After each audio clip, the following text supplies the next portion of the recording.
Hey, what's up? This is your girl, Taylor Wilde. Welcome back to Wilde On Season 5, the podcast where you get the insider's view of the weird, wild world of wrestling and witchcraft. On Wednesdays. Today's guest was the first Australian female wrestler to be signed to World Wrestling Entertainment.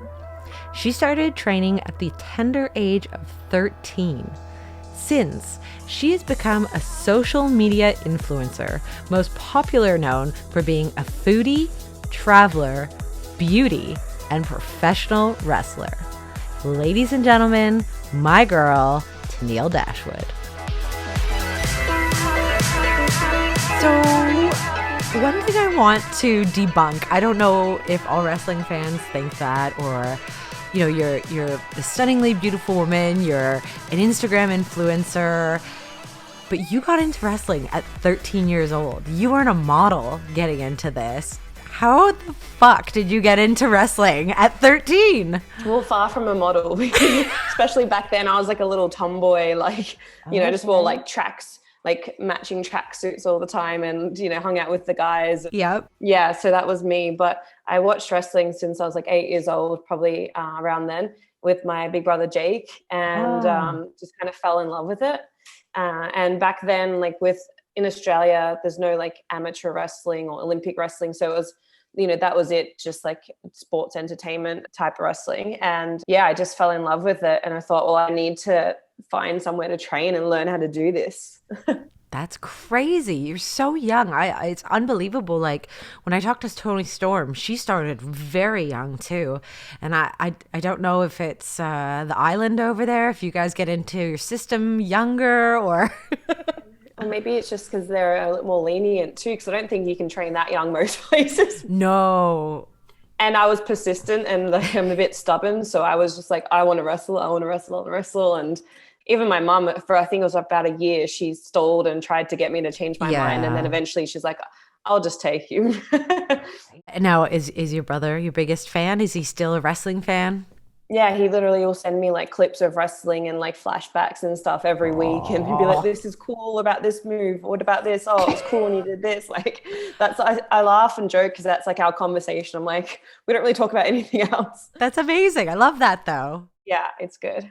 And what about your parents? They must have had their apprehensions, like you said. Are they into everything now? Like obviously you've been extremely successful. And my mum has always been my biggest fan. She's been, my support through everything. So when I was first starting, like I said, she didn't necessarily want me to wrestle, but at the same time she wanted just to, because it's like a male dominant sport too, and especially all the way back then, she just wanted me to be safe really, and kind of, be protective mom. Like, yeah, she was a good mom. Yeah. So she would come with me to watch my training and to like the shows and hang out. And then she just became like everyone's mom, basically, wrestling family. So she's always been a huge support. The first person I called when I got my contract with WWE was my mom, and like crying my eyes out. So she's been there for everything. I still will every day, not every day, but whenever I feel like I need to talk to someone or I've got something going on, I'll just get on the phone with my mom. So she's awesome. My dad, he's lived overseas a lot of my life. Okay. We are not as close, and I guess probably took a lot longer for him to come around to it. He kind of was like, you're going to go to university, you're going to get a degree, right? You're going to do these things. And I guess probably thought that I would snap out of it. Okay. And I didn't. But I joke now, like it worked out all right for me. So yes, it did. Yeah, it worked out all right. So I guess it took probably a while, but maybe by the time I was actually signed to WWE and kind of doing big things, he started to realize the extent of it. And, when people from his work or people that worked for him were coming up saying like, I saw your daughter on TV or this and that, then I think he started to be like, oh, hang on a minute, this is like a real thing. Yeah. So, and then I think then it all started to change. Like then he'd start gloating about me to his friends and this and that. So it took a while for him to come around, but he's proud too. That's wonderful. Now, you obviously started your training in Australia, but then you went to the Great White North. You came to my neck of the woods. You ended up at Lance Storm's wrestling school in Calgary. How? Why? I And yeah, it sounds very random, doesn't it? Especially coming from Australia. But Yeah. back then, I'd been training in Australian wrestling, and I just thought I need to do something like bigger and across the pond to get noticed or to get where I want to be, because there was just this big kind of disconnect between Australia and wrestling, you know, in the northern hemisphere. Right. Oh, yeah, you know what I mean. Yeah. Yeah.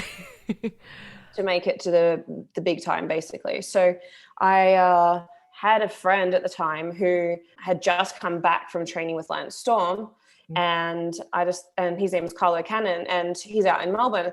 And so he was telling me all about it, and I just thought, well, maybe that's the next step for me, is to get professionally trained somewhere. And had heard nothing but good things about Lance, so I just kind of on a whim was like, I'm just going to go to Canada and just see what happens, you know. So I'd already been saving up all my money because I knew that I wanted to go overseas to train from when I was young. I just knew that there wasn't any way for me to get where I wanted staying in Australia. So I was already prepared. I had the money saved. It was just a matter of where and when. And at that point, I'd been in university for about a year studying a business degree. I just thought, I can do this like pretty easily. This is not, not a stress, not hard, but am I enjoying it? Not really. Yeah. So I just thought, I'm going to just go to Canada. So I booked a flight and just kind of took off, booked his school for 3 months and yeah. Good for you. I don't like staying there, I think multiple times. I came and went to Calgary and like helped train the next class, or would just sit there and watch other people wrestle and take notes. Right. Good for you. So you really put the legwork in. I admire that very much so, because that's quite a culture shock, really. Like, we speak the same language, but there's so many different things. Yeah. And I was 19 when I first moved, so I was pretty young. Ooh. Yeah, that's actually the first time I left technically I moved out on my own, was when I first signed to WWE. I think I just turned 20, and I was like, so young. Like, there's so many benefits. You grow up fast, but there's probably some emotional stunting that goes on because you're constantly coping. And you're just kind of in that bubble of like excitement and drama and stress and pressure and everything. Right. Yeah. Yeah, it's a lot. And we make mistakes, and unfortunately it just becomes internet knowledge. But you try growing up away from home and around a bunch of really good looking, in shape people. Shit happens. Yeah, exactly. It's life experiences. And like you said, it happens kind of more quickly than for some other people. Yes, agreed. Yeah.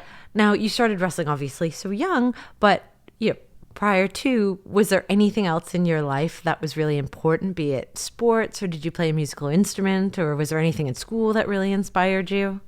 I never did any other sport. I played plenty of sports, but nothing to the extreme where I was like with wrestling. Right. I was just kind of, dabbled in a few different things. And outside of that, literally I was just stuck on wrestling. But the only other thing I would say that I really had interest in was food. I loved like cooking, and eating. But what I was studying was like a hospitality business degree. So I was interested in, the whole hospitality field, in cooking stuff and the behind the scenes. And I still am a huge foodie. Are you? I've done my own cooking shows. I post stories of meals when I eat out. Like, I'm still the same. So I love the taste of Tenille. Is that something you want to keep on going? Well, I find that I do it for a period of time, usually when I have more time. Of course. Or, like when COVID started again, I thought, okay, let me go do Taste of Tenille again. And people all ask me about it, when's it coming back? So I did that. And then I started getting real busy again. So it kind of has to go on the back burner. But yeah, there's always still like an interest somewhat in food, and ideas I have going on about how I can evolve things, like having my own show one day, right? Or like a travel hosting, food and travel show. That's something like that is definitely something I aspire to, but it's just all in the works, all ideas I'm constantly going through my head. Of course. We should do a Taste of Tenille with Taylor Wilde and review the catering food. Yes. All right. We'll pitch it. Now, being as you were on the indies for a long time, did you have any serious injuries? On the independents, I had a lot of problem with my shoulder. Oh. And my right shoulder. And at that point, it was mainly just like dislocations. It was just kind of became, wear and tear led to a dislocation. And then after you do it one time, it's kind of prone to it. So it just kept happening. And that was throughout Australian wrestling and training with Lance and all of that. So by the time I got to, I went to my tryout with FCW and was offered a contract finally. That's when I went for medical tests and they said, you're going to have to do something about that shoulder before we hire you. So I had won like this open tryout and offered a contract out of like all the people. They offered me the contract. And then I was like, oh crap. So I had to go, I was living in Canada, I had to move back to Australia to get the surgery and waited like almost a year and a half to get my shoulder good to go. And then luckily they still wanted me. So I could start back with the contract that I won. Wow. Well, I'm glad that all got sorted out because, as you know, if they hire you and they fix it during your time, that could be your demise as is, just a simple injury. Well, it happened there too. Oh, did it? Oh, yeah. Geez. When I was in a big match in like, I would say we're on tour in like, what was it, Manchester or somewhere around the UK. We're on a tour. Yeah. And it was like a tag match. And I was wrestling at the time in the ring with Sasha, and just like an accident, my arm got caught on the rope while she was doing a move and it just tore it. So at that point, it was a very bad injury. I was out for like I tried to not have the surgery because like I said, I'm stubborn and I didn't want to have time off, and you don't want to lose my spot. So I was always like, I just need to stay on TV and just push through. Yeah. So I tried that. And then it just kept dislocating even after I rehabbed for a month straight, intense rehab. So I ended up having a surgery again. And then it's just like it goes on and on. Then that didn't fix it properly. So I had another surgery. And I had one on my back too. And I had a big feud with Becky Lynch that was brewing, and we had just started it. And then we were like 1 or 2 matches into this feud, and then herniated a disc in my back. And you had to have a surgery for that? Yeah. I was off for a while for that one too. That kind of ruined that. Oh, jeez. What was the recovery like with your back surgery? That one was not as bad as the shoulder, actually. Really? Yeah, because it was just a herniated disc and I didn't need a fusion or anything. So they basically cut basically when I landed, I just took a bump. So it was wear and tear again. I'd been having issues, but no one could work out what it was. Okay. And then I took this bump and I felt like a pain, and I just thought, I might have just pulled a muscle or something. Ignored it for a few days. As you do. To the point where I couldn't stand or sit or lay down or anything without being in pain. And I was having to like lift my arm above my head to try alleviate the pain, which all makes sense eventually, because when I got the MRIs, it showed that the disc had like squirted out so hard that it had like disconnected, and it was like poking into my spinal cord. So oh my God. It was like emergency surgery. Within a week I was in surgery, and once they took it out, that piece, it was like instant relief. Then it was just a matter of the scar healing and doing the rehab. So it only took maybe like 3 or 4 months after, for what you would think, it's a scary thing, a back surgery. Yeah.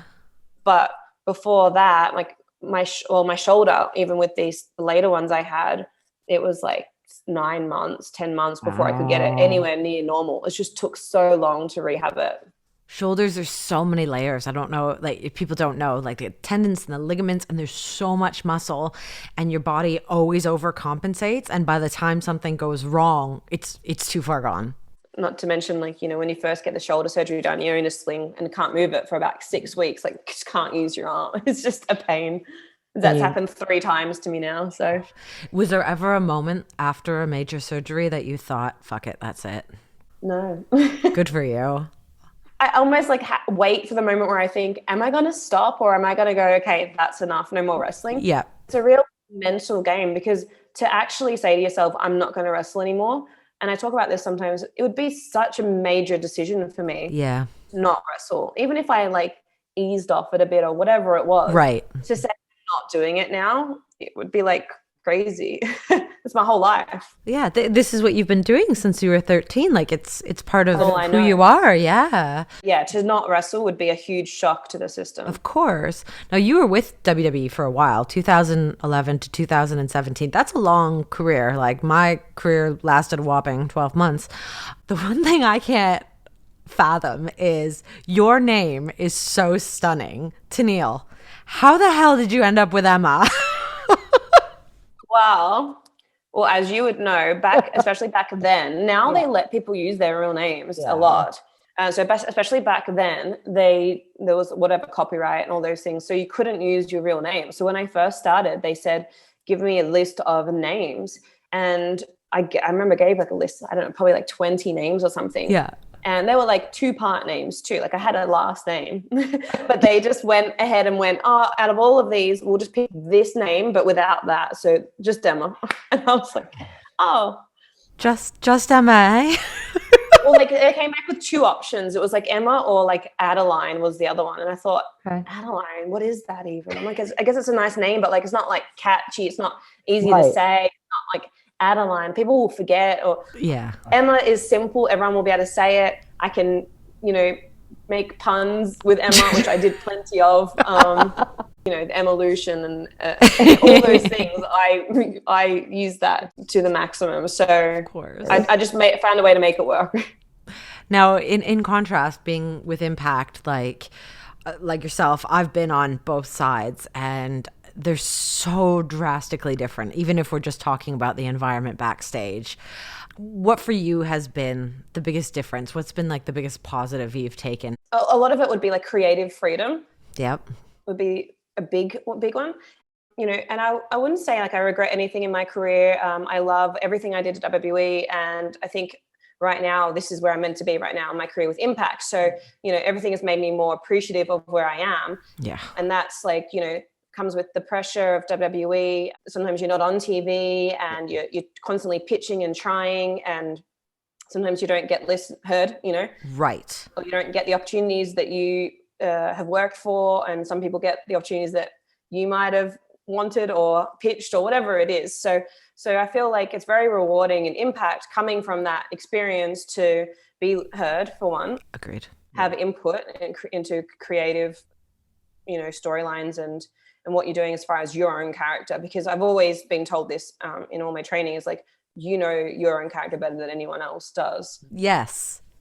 Of course I love getting help and feedback and all that, because that, using other people and throwing ideas around always helps you. But I feel like if someone's telling you what to do and it's not authentic, then you're not going to do it well. So, so being, close in that like close, tight knit kind of family where, you're asked for your opinion and you're listened to, and you get to do things that you're excited and happy about. And I'm always on too as well. Like I'm always on TV. That's true. I'm not just, I don't turn up and just go, oh, they don't want me today. I'll just sit here. Yes. Like I'm putting my talents and my efforts to use. So that is a big difference for me. Yeah. And you nailed it. For me, it's always been like wrestling is wrestling wherever you go, but Impact, formerly TNA, it's always been this family vibe. And it's a business. Maybe it's because there's not the same level of money flowing, but we're dysfunctional. Everyone fights, but you're rewarded for your good efforts, and you're scolded if you're a dick, and that just doesn't exist on the other side. Yeah, and there's a big disconnect between like the talent and the authority, or whatever it is. So like I felt, and especially because I'm not saying it's other people's fault necessarily, it was probably me as well, being younger and then being intimidated and not really being, knowing myself as well. As now I'm very confident in myself. I know what I have to offer and I know what I deserve, and I think back then I was a bit caught up in things, whereas I would try really hard to get people's attention, to show like how much I want to be on. I was constantly pitching things and ideas, but at the same time, sometimes you don't even know if what you're saying is getting to the top people. Exactly. Whereas like at Impact, I talk to Scott, I talk to, I talk to the writing team. I just texted them earlier today, like we're talking about what's happening. So I don't feel like that I don't even know if people care what I'm saying or anything like that.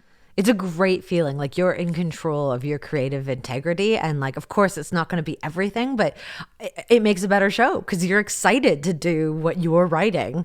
Yeah, exactly. So it's a cool place to be right now, and I think the Knockouts division, of course I'm biased, but it's really diverse, it's really exciting, and it's very reminiscent of the era I was a part of, where the Knockouts were probably one of the most important segments on the show, and you simply can't get that in other professional companies on TV. Yeah, and they've still kind of kept that high standard. Yes. More recently too, I know you mentioned like they don't have as much the money flow or whatever it is, but Impact is a huge company, and yes, they are making very smart decisions on picking up talent that is fresh out of contracts and that are in demand. Giona Perazzo is a good example of it, and there's a really good roster of women right now. It just attests to how much they're paying attention, listening to the fans, which is very important. I agree, and you're right. There's very good business decisions being made, which is good for all of us. Yeah.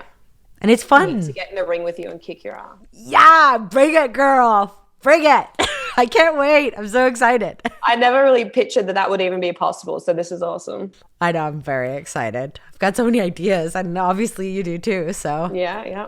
But now you've taken into the Instagram world of influencers, and you're living in Mexico. And how did this all come about? This is amazing. So that kind of ties into what I was saying. I've been working on my life outside of wrestling too for a long time now, because I figure eventually I'm gonna need to slow down, or your body can't take all the wear and tear constantly. Yeah. I didn't want to just be all of a sudden like, oh, that's it. I'm done with the wrestling, and now what do I do? I'm never going to work a 9-to-5 job. It's just not for me. Yeah. And I've done over the years a lot of stuff involving my fans, and the Taste of Steel and all that stuff, where I'm showing that I love to cook, I love food, I love to travel, and I've been like involving my fans in my life for a long time, and that's all part of like building my brand, I guess. Yep. For what's to come, when I stop wrestling as much, or even in the meantime with COVID, we haven't been, as frequently traveling and wrestling. Right. So yeah, I spend a lot of time in my social media building that, having that like rapport with my fans. And I guess with all this COVID situation, like we know it's been hard to travel, and I normally like want to take off every second week. I go home for a week and go, okay, I'm bored now. I'm gotta go somewhere. So Mexico was like a good option of somewhere nice to base. Like I'm right by the water, the beach, nice. The sun. Like it's good weather. There's good people here. COVID is not like, I'm sure COVID is around, but everyone that I know around has been safe and well. Right. And a lot of things are outdoors here as well. And then my boyfriend's moved over from the UK too. Oh wow! Perfect place for us to live and base, and like enjoy a happy life outside of COVID restrictions. Mexico is actually where I want to end up in a few years, so I'm probably going to pick your brain. Yeah, well, I mean, by all means. And we're in Playa del Carmen right now. Okay. I've been to Mexico a number of times, but never spent like this long here. And like, this is like the perfect place. We just say it all the time. Like, we're so glad that we decided to stay here, because it's so many people come and just go, oh, I think I'm just going to stay here. Oh, it's so nice and easy lifestyle. Yeah. I was in Maya de Riviera de Maya. I always get it's like the area. Yeah, and I was there for about 2 weeks, and I had been to Mexico for wrestling before, but never on holiday. And I was like, you know what, this is the life. Like, everyone's happy, it's such a chill vibe, it's like healthy, you're by the water. And I just thought that no, I'm gonna end up here one day. It's just, and I'm always tanned now. Yeah. It's a win-win. Don't rub it in. It was just snowing about an hour ago.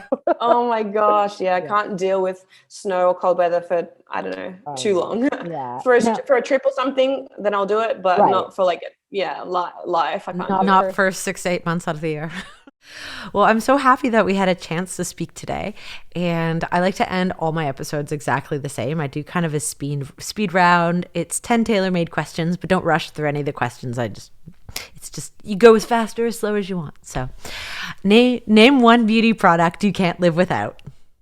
I'm bad with makeup. I don't like wearing makeup at all. I don't. Beauty products. Like, I will avoid it every other day if I can. Yeah, me too. For me, it's skincare products. No, I'm not even, I don't. Really? Oh, no. I'm so jealous. I don't bother. I'm really lazy with like skincare and all that. I don't know. If I'm going to do my makeup, like, I just need a good pair of lashes, maybe. Let's go with that. Lashes. Love it. What is your favorite exercise? I was just say like weightlifting. Perfect. What is your biggest pet peeve? I get really agitated or irritated with like when people make little noise or fidgety things. So like I just thought of it. My boyfriend does like if he sits on the couch, he does this thing with his toes where they're like flicking constantly. And I'm just like, I said to him yesterday, if you do that one more time, I'm gonna cut your foot off. Oh, that's so funny. Humans are so weird. And fidgety things. I'm like, what is that? Stop that. Because you're very calm. You always seem to be on like the same level. So I could see how that irritates you. You're always very it's like a rage inside until I snap. You just have two switches. I like it. Who is your celebrity crush? Oh, I don't really have one. That's okay. I'm not really like that yet, but I will say I'm not going to say who, but someone sent me a little image of what's his name, David Beckham, yesterday. Oh yes. Laughing because it was just like this thing of his ass basically, but he had a watch on, so they said what a nice watch that is, but you basically just like look at his ass. And my anonymous friend was like, look at that thing. And I was like, I don't know, whatever. Yeah. So shout out to Beckham's nice ass. I mean, watch. Okay. Yeah. We'll go with that. What is your favorite band or artist?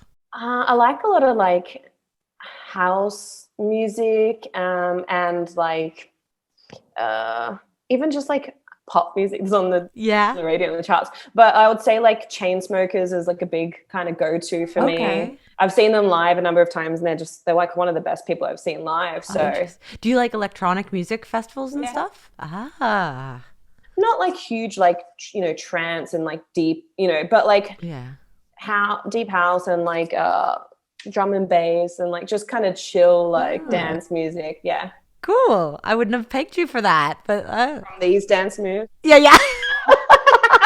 Things you can do while sitting.